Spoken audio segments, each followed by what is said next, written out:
ভারতের পশ্চিমবঙ্গের পরবর্তী মুখ্যমন্ত্রী হচ্ছেন বিজেপির নেতা শুভেন্দু অধিকারী। কাল নেবেন শপথ।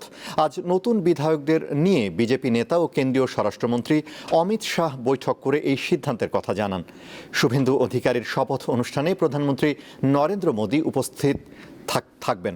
পূর্ব মেদিনীপুরের এই নেতার রাজনীতি শুরু হয়েছিল কংগ্রেসের মাধ্যমে। পশ্চিমবঙ্গের বিধানসভা নির্বাচনে বিজেপির ভূমিধস বিজয়ের পর কে হচ্ছেন রাজ্যের পরবর্তী মুখ্যমন্ত্রী এ নিয়ে চায়ের টেবিল থেকে রাজনীতির মাঠ সর্বত্র ছিল আলোচনা। প্রথমেই যার নাম আসে তিনি বিজেপির প্রভাবশালী নেতা শুভেন্দু অধিকারী। সদ্য সাবেক মুখ্যমন্ত্রী তৃণমূল কংগ্রেসের মমতা বন্দ্যোপাধ্যায়কে তিনি ভবানীপুর আসনে 15,000 ভোটের ব্যবধানে হারিয়েছেন। একই সঙ্গে জিতেছেন নন্দীগ্রাম আসনেও। তাই শুভেন্দুর নামটি এসেছে সবার আগে। সম্ভাব্য মুখ্যমন্ত্রীর দৌড়ে আরও আলোচনায় ছিলেন স্বপন দাশগুপ্ত, শ্রমিক ভট্টাচার্য, অগ্নিমিত্র পাল ও স্মৃতি ইরানি।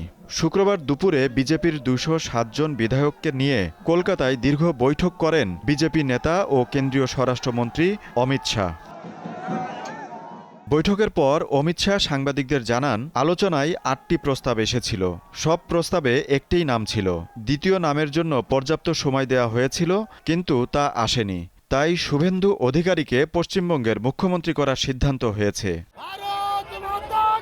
শনিবার কলকাতার ঐতিহাসিক ব্রিগেড প্যারেড গ্রাউন্ডে শপথ নেবেন শুভেন্দু অধিকারী।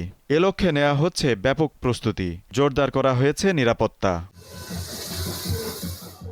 শুভেন্দুর শপথ অনুষ্ঠানে প্রধানমন্ত্রী নরেন্দ্র মোদী উপস্থিত থাকার কথা রয়েছে। বিজেপির কেন্দ্রীয় নেতাদের পাশাপাশি 20 রাজ্যের মুখ্যমন্ত্রীরাও শপথ অনুষ্ঠানে উপস্থিত থাকবেন বলে আশা করা হচ্ছে। এবারের বিধানসভা নির্বাচনের মাধ্যমে মমতা বন্দ্যোপাধ্যায়ের তৃণমূল কংগ্রেসের টানা 15 বছরের শাসনের অবসান হয়েছে।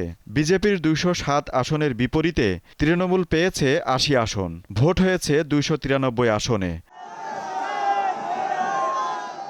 আজিজুল ইসলাম, দীপ্ত বার্তা কক্ষ।